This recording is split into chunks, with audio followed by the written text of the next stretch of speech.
சக்தி. என் அன்பு தங்கமே, நீண்ட நாட்களாக உன்னுடைய முகம் வாடிப் போய் இருக்கின்றது. அப்படி இருக்கும் என்னுடைய குழந்தையின் முகத்தில் புன்னகையை பார்க்கவே அம்மா நான் இப்பொழுது ஓடோடி வந்திருக்கின்றேன்.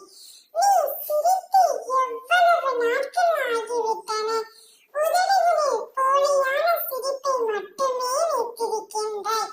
மனதளவில் சிரிப்பதையே மறந்துவிட்டாய்.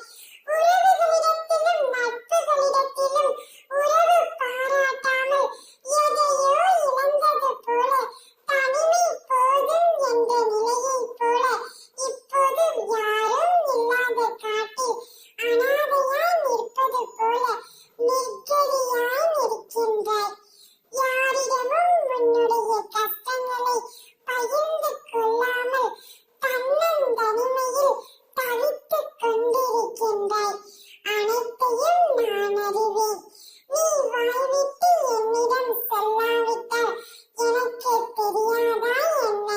நீ இத்தனை நாட்களாக எதற்காக கண்ணீர் வடித்துக் கொண்டிருந்தாயோ அவை யாவும் மாறப்போகின்றது.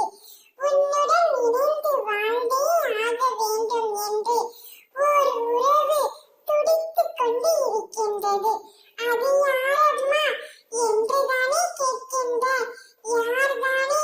நீ யார் மீது அளவு கடந்த அன்பு வைத்தாயோ அவர்தான். யார் இல்லாமல் உன்னால் இருக்க முடியவில்லையோ, யாரை நினைத்து தினமும் கண்ணீர் வடித்துக் கொண்டிருக்கின்றாயோ, யாருடைய பிரிவை நினைத்து தினமும் வருத்தப்பட்டுக் கொண்டிருக்கின்றாயோ